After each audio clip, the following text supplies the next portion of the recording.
गुरुदेव की जय। तो कल की चर्चा के बाद से शुरू करता हूं। तो बुद्ध के पास जो थूक के गया व्यक्ति कल था, वापस जब आता है तो बुद्ध अपने भिक्षुओं से कहते हैं, देखते हो यह आदमी कल ही रुका हुआ है, वो मुझे नहीं देख रहा है।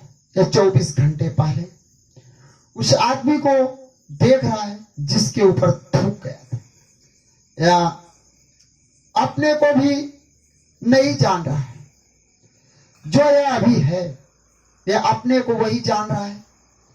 24 घंटे पहले जब थूक गया था, कल यह दूसरा आदमी हो गया। तुझे मैं कैसे माफ करूं?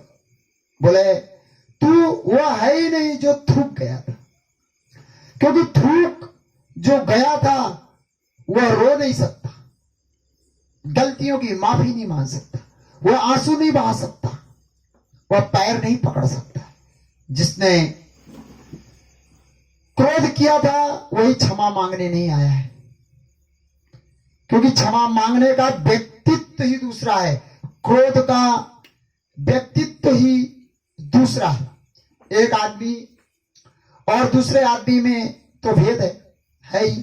एक आदमी में भी एक क्षण के बाद बात भेद है, लेकिन हम हमेशा वही देखते हैं जो हमने कल देखा था, जो हमने परसों देखा था। जो बीत गया वह चश्मा हमारी आंखों पर लग जाता है, हम उसी से जिंदगी को देखते चले जाते हैं। आप जिस पत्नी को विवाह करके ले आए थे 20 साल पहले, या जो पत्नी 20 साल पहले आपको पति बनाकर ले आई थी, शायद ही आपने 20 साल में उसे गौर से देखा हो। देखा है? क्या बोल रहा? आप फिर से सुन लेना आप लोग। आप जिस पत्नी को विवाह करके ले आए थे 20 साल या 30 साल पहले, या जो पत्नी 20 साल 30 साल पहले आपको पति बनाकर ले आई थी, शायद ही आपने 20 साल में उसे गौर से देखा हो कि वह औरत अब कहां है जो आप लाए थे, वह आदमी अब कहां है जो आप लाए थे। वह सब बह गया, खो गया, लेकिन धारणा वही रुकी है, चीजें वही अटकी है और हम उसी से तोड़ रहे हैं और उसी के पास जी रहे हैं। वह सब जा चुका है, सिवाय स्मृति के और कहीं भी नहीं रह गया है। रोज सब बदल जाता है, रोज सब बदल जाता है, कोई भी ठहरा हुआ नहीं। जिंदगी एक बहाव है। सत्य को वो जान सकते हैं जो बहाव के साथ खड़े हो जाते हैं और पिछली दृष्टि को बह जाने देते हैं, रुकने नहीं देते। लेकिन हमारी सारी दृष्टियां अटकी हुई है। जीवन के सत्य को जानने के लिए इतना निर्मल होने की जरूरत, इतना इनोसेंट जैसे दर्पण। आपने फर्क देखा है? फोटोग्राफ और दर्पण में कुछ फर्क दिखता है। फोटोग्राफ पकड़ लेता है जो भी उसे दिखाई पड़ता है, फिर उसे छोड़ता नहीं। फोटोग्राफ की दृष्टि होती है, इमेज होता है। फोटोग्राफ बहुत सेंसिटिव है, जो चरित्र दिखाई गई वो उसको एकदम पकड़ लेता है, फिर उसको छोड़ता है, फिर वो उसको ही पकड़े जीता है फिर जिंदगी भर।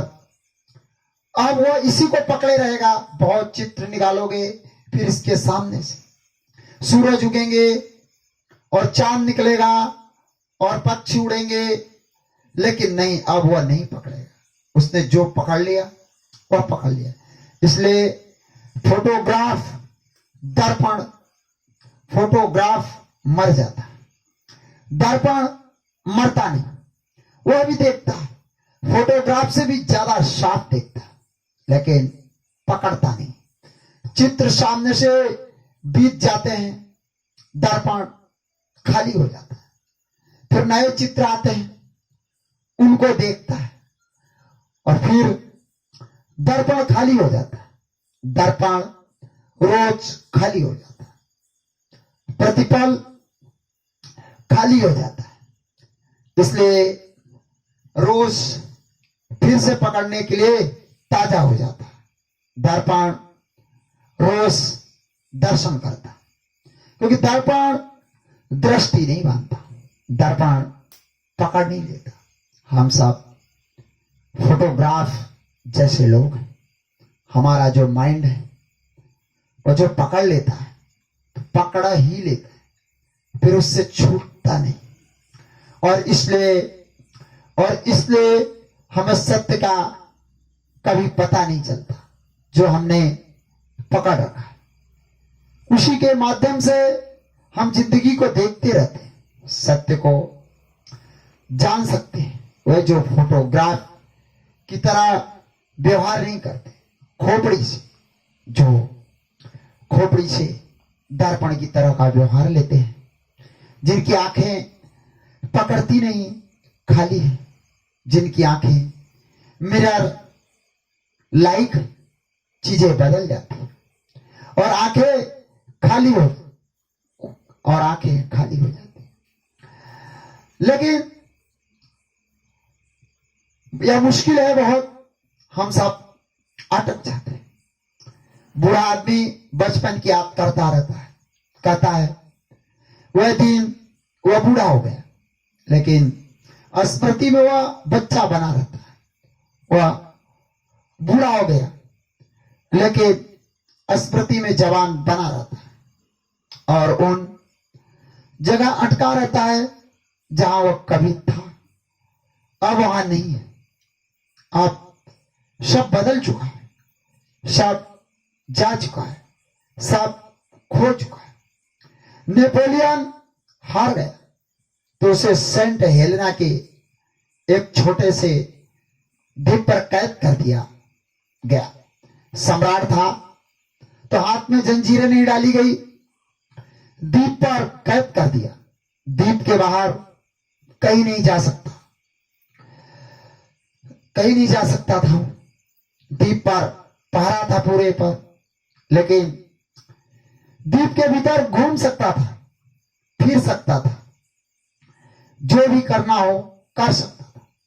संगी साथी दिए थे, डॉक्टर दिया था, सब इंतजाम किया था। दूसरे दिन ही सुबह आज रात बंद किया गया। दूसरे दिन जिस दिन वो बंद किया गया, दूसरे दिन सुबह अपने डॉक्टर को साथ लिए घूमने निकला है नेपोलियन। उस द्वीप पर एक छोटी सी पगडंडी पर एक घास वाली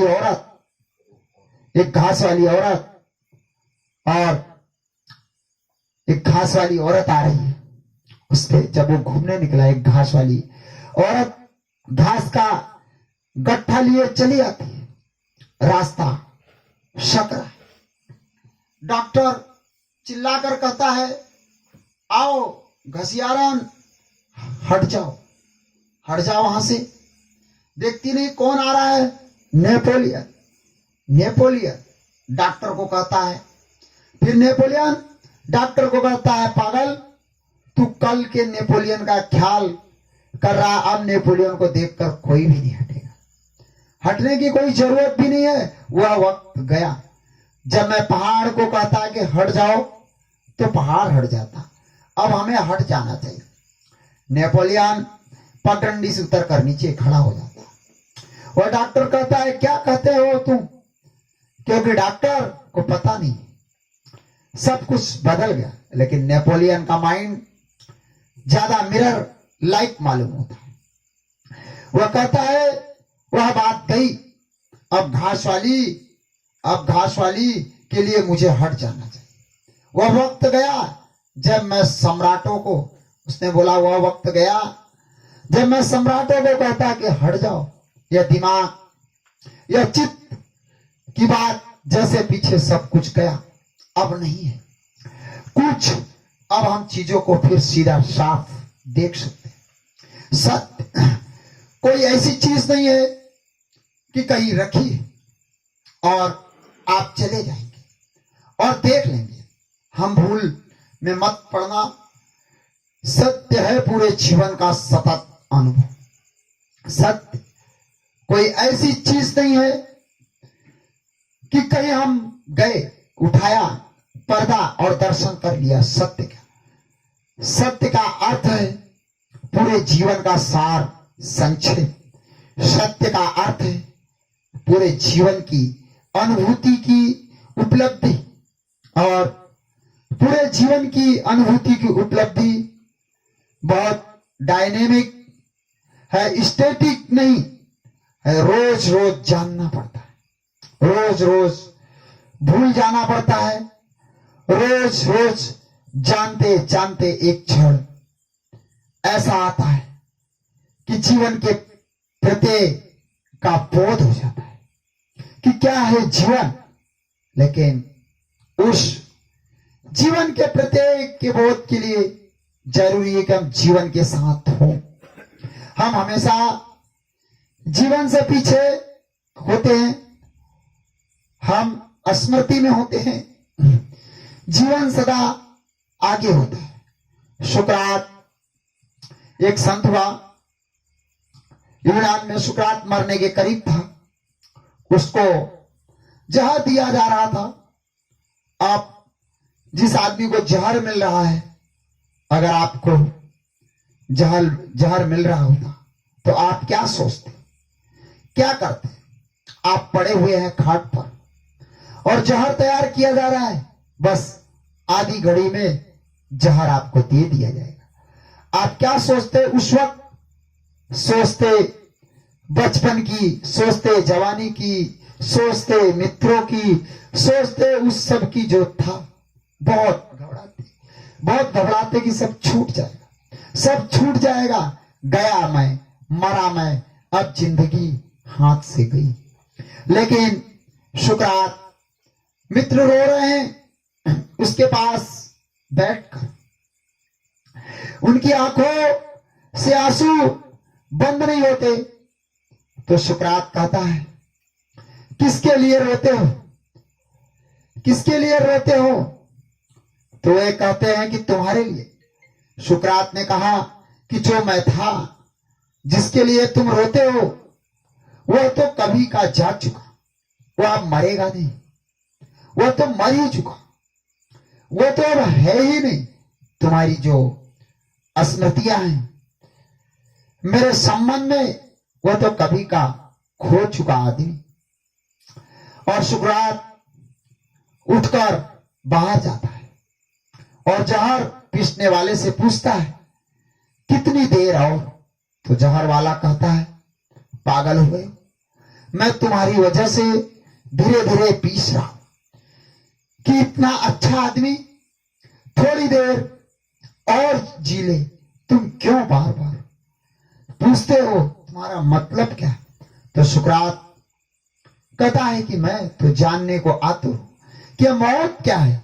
मैं बिल्कुल तैयार हूं, तुम जहर ले आओ, मैं उस मौत को जानना चाहता हूं। यह मौत क्या है?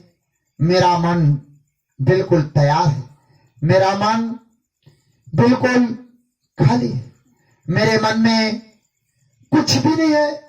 जो हो चुका, जो जा चुका, जो हो रहा है, उसको मैं जानना चाहता हूं।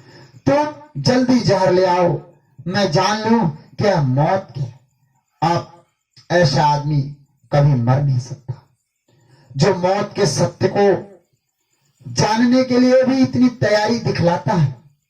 लेकिन अधिक लोग मौत को बिना जाने मर जाते हैं, इसलिए बार बार जन्मते हैं और बार बार मरते हैं। अधिक लोग मौत को बिना जाने मर जाते हैं, क्योंकि अधिक लोग जीवन को ही बिना जाने मर जाते हैं। मौत को जानना तो मुश्किल है, जो जीवन को ही नहीं जान पाता है। जीवन को ही हम नहीं जान पाते क्योंकि हमारे मापदंड का फोकस अतीत में लगा रहता है और जिंदगी हमेशा हमेशा वर्तमान में, लोग हमेशा हमेशा पीछे देखते रहते हैं और जिंदगी जिंदगी अभी है, here and now, here and now, अभी और यही है। इसी वक्त,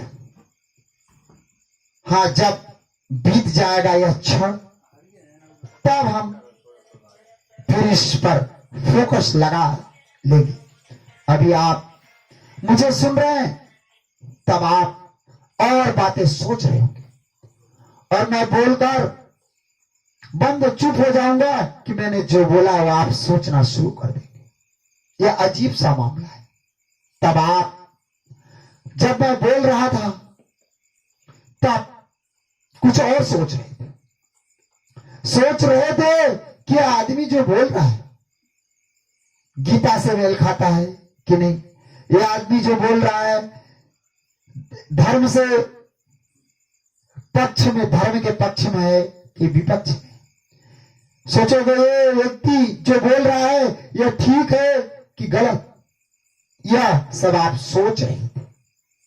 तब आप चुप गए उससे जो मैं बोल रहा था और मैं बोलकर जब शांत हो गया तो फिर आप सोचेंगे इस आदमी ने या बाबा ने कहा, इस आदमी ने वह कहा, इस आदमी ने यह कहा, तब फिर माइंड पीछे लगा और तब जिंदगी जहां से आती है, तब जिंदगी जहां से आती है वहीं से हमारा संपर्क नहीं हो पाता।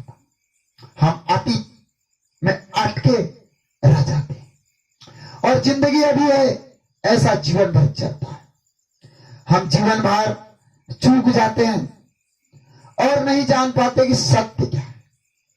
फिर किताबों में पढ़ते हैं, फिर शास्त्रों में शब्द सीख लेते हैं और उन्हीं शब्दों को सत्य मान लेते हैं। जीवन में, जीवन से जिन्हें सत्य नहीं मिला उन्हें शास्त्रों से कैसे मिल सकता है। जीवन से जिसे सत्य नहीं मिला उन्हें शास्त्रों से कैसे मिल सकता है। और जिन्हें जीवन से मिल जाता है, जिन्हें जीवन से मिल जाता है उन्हें शास्त्रों के सत्य की जरूरत क्या है।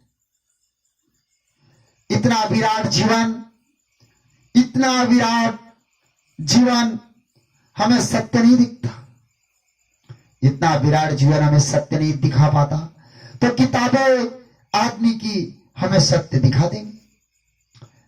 इसलिए रविन्द्रनाथ ने एक स्मरण बहुत समय लिखा था कि एक पूर्णिमा की रात मैं एक बजरे में पर एक नाव में एक किताब पढ़ता था, सौंदर्य शास्त्र पर, एस्थेटिक्स पर एक शास्त्र पढ़ता था। अब देखे मजा, पूरे चांद की रात है, झील है, सन्नाटा है, नाच है, अकेले है, बजाय इसके कि देखें कि सौंदर्य क्या है। पढ़ते हैं सौंदर्य शास्त्र पर एक किताब, सौंदर्य चारों तरफ बरस रहा है, सौंदर्य जबकि पूरे वक्त झर रहा है, लेकिन बजरे में बंद करके द्वार दरवाजा मोमबत्ती जलाकर पढ़ रहे हैं, सौंदर्य शास्त्र की एक किताब पढ़ रहे हैं। सौंदर्य शास्त्र की किताब में कि सौंदर्य क्या है, डेफिनेशन क्या है सौंदर्य की, और सौंदर्य बरस रहा था बाहर और बुला रहा है कि आओ आओ, चिल्ला रहा है, लेकिन वे नहीं सुन रहे क्योंकि किताब पढ़ने वाला आदमी, किताब पढ़ने वाला जिंदगी को कभी नहीं सुनता, किताब पढ़ने वाला जिंदगी को कभी नहीं पढ़ पाता, लेकिन वे नहीं सुन रहे। और इधर आंख गड़ाए हुए उस गद्दी सी रोशनी में, पीली सी रोशनी में, धुआं उठती मोमबत्ती में पढ़ रहे सौंदर्य क्या है, जबकि उस वक्त सौंदर्य बरस रहा था और सौंदर्य को नहीं देख पा रहे थे कि सौंदर्य क्या है। 2 बजे रात, थक गई है आंखें, किताब बंद कर दी उन्होंने, फूंक मारकर मोमबत्ती बुझा दी। और रविन्द्रनाथ ने लिखा कि अपनी डायरी में कि दंग रह गया, मैं जैसे ही मोमबत्ती बुझी रंध्र रंध्र से बजरे के द्वार द्वार, खिड़की खिड़की से चांद की रोशनी भीतर भर आई, नाचने लगी चांद की रोशनी भीतर। बोले मैं हैरान हुआ कि मोमबत्ती की रोशनी की वजह से चांद की रोशनी भीतर नहीं आ पाती, मोमबत्ती बुझी तो चांद भीतर आ गया, जरा से छेद से भी रोशनी आ गई भीतर। फिर उसने लिखा था है कि मैं भागा हुआ बाहर है, क्योंकि वह जो छोटी सी रोशनी बोले भीतर आई थी, उसने निमंत्रण दिया कि बाहर न मालूम और क्या होगा। बाहर बोला, आकर देखा तो पूरा चांद सिर पर खड़ा है, सारे आकाश में मौन सन्नाटा है, सारी झील दर्पण बन गई, सारी झील पर चांद बिखरा हुआ है, सौंदर्य था यहां। कहने लगे रविंद्र, कहने लगे मैंने अपना सिर ठोक लिया कि मैं पागल, एक किताब पुस्तक खोलकर मोमबत्ती में पढ़ता था कि सौंदर्य क्या है। फिर लिखा कि उस दिन से सौंदर्य की किताब नहीं खोली, क्योंकि सौंदर्य की किताब खुल गई, फिर नहीं पढ़ने गया किताब में कि सौंदर्य कहां क्या है। फिर जी लिया सौंदर्य को और देख लिया सौंदर्य को और जान लिया सौंदर्य को। फिर नहीं उठाई किताब, जो अधूरी रह गई थी उसे अधूरा ही छोड़ दिया। जिंदगी है सत्य, सत्य किन्हीं किताबों में नहीं है, सत्य किन्हीं गुरुओं के पास नहीं है, सत्य किन्हीं दुकानों में नहीं है, और सत्य किन्हीं मंदिरों और मस्जिदों में नहीं है। सत्य है जिंदगी में, जीवन ही सत्य। लेकिन उसे देखने में वही समर्थ हो पाते हैं जो किसी भी तरह का चश्मा, कोई धारण, कोई कंसेप्ट, कोई अतीत की यादाश्त लेकर जिंदगी के पास नहीं जाते, जो जिंदगी के पास ऐसे जाते हैं जैसे कोरा दर्पण, और खड़े हो जाते हैं कि जिंदगी के सामने और जिंदगी के प्रतिफलन को बनने देते अपने भीतर, और पकड़ते नहीं कोई प्रतिफलन। जो बीत जाता है बीत जाता है, जो आ जाता है उसका स्वागत है, जो चला जाता है उसकी स्मृति है। और जिनका मन ऐसे दर्पण की तरह जिंदगी को देखता हुआ गुजरता है, प्रतिपल दुख में, सुख में, प्रेम में, घृणा में, क्रोध में, शांति में, अशांति में, तनाव में, जिंदगी में, मृत्यु में, जो प्रतिपल दर्पण की तरह गुजरते चले जाते हैं और जीवन की पूरी श्रृंखला को अनुभव करते हैं, वे जान लेते हैं कि सत्य क्या है। सिवाय इसके कभी कोई सत्य नहीं जाना गया। सत्य को जानने का अर्थ है स्वयं को दर्पण की तरह बना लेना, और दर्पण की कोई दृष्टि नहीं है। दर्पण यह नहीं कहता कि ऐसे हो जाओ, दर्पण कहता है कि जैसे हो हम वैसे ही देख लेंगे। हम नहीं कोई आग्रह करते, दर्पण का कोई आग्रह नहीं। इसलिए मैं कहता हूं सत्याग्रह शब्द बड़ा झूठा शब्द। सत्य का कोई आग्रह नहीं होता, अनाग्रह वृत्ति में ही सत्य का अनुभव होता। सत्याग्रह शब्द बड़ा गलत शब्द है, बड़ा उल्टा शब्द। सत्य का आग्रह, सत्य का आग्रह होता ही नहीं। जहां आग्रह है वहीं सत्य नहीं होता, क्योंकि आग्रह का मतलब है कि मैं कहता हूं ऐसा सत्य है। अनाग्रह, अनाग्रह चित्त, पक्षपात शून्य चित्त, अनप्रिजुडिस्ड, जिसका अपना कोई मत नहीं, कोई पक्ष नहीं, कोई धारणा नहीं, जो कहता है मैं एक खाली दर्पण हूं, उसके जीवन में उपलब्धि होती है सत्य की। इस दर्पण की जो मैंने बात कही, इस दर्पण को ही समाधि कहते हैं। इस दर्पण जैसे चित्त का नाम समाधिस्थ समाधिस्थ चित्त है, और इस समाधिस्थ चित्त के द्वार से जो उपलब्ध हो जाता है उसका नाम सत्य है। या प्रत्येक को अपना ही खोजना पड़ता है, या उधार नहीं मिलता, या ट्रांसफरेबल नहीं है, या कमोडिटी ऐसी नहीं है कि कोई किसी को दे दे। प्रत्येक को स्वयं ही जानना पड़ता है। असत दूसरे से मिल सकता है, सत्य स्वयं से ही खोजना पड़ता है। सच तो यह है कि दूसरे से जो मिलता है वह दूसरे से मिलने के कारण असत्य हो जाता है, वो उसके पास सत्य रहा हो। यह हो सकता है कृष्ण ने जो जाना वह सत्य हो, आपको जैसे ही मिलेगा असत्य हो जाएगा। यह जो हस्तांतरण है उसकी प्रक्रिया में ही वह नष्ट हो जाता है। इतना सूक्ष्म है, इतना सरल है, इतना तरल है, इतना जीवंत है कि देते देते ही मर जाता है। दिया नहीं जा सकता, सिर्फ लिया जा सकता है। खुद व्यक्ति बने दर्पण की तरह तो जान सकता है, नहीं तो नहीं जान सकता। ऐसे ही जैसे कि हम किसी अंधे को प्रकाश के बाबत कुछ कहें तो हम कह सकते हैं, लेकिन अंधे तक कुछ भी नहीं पहुंचता कि आपने क्या कहा। अंधे की समझ में कुछ भी नहीं आता कि प्रकाश आने क्या कैसे आ सकता है। आंख का अनुभव आंख ही देख सकती है, अंधी आंख को आंख का अनुभव नहीं समझाया जा सकता। तो हम इतना कर सकते हैं कि अंधे की आंख के इलाज का उपाय करें, यह तो हो सकता है।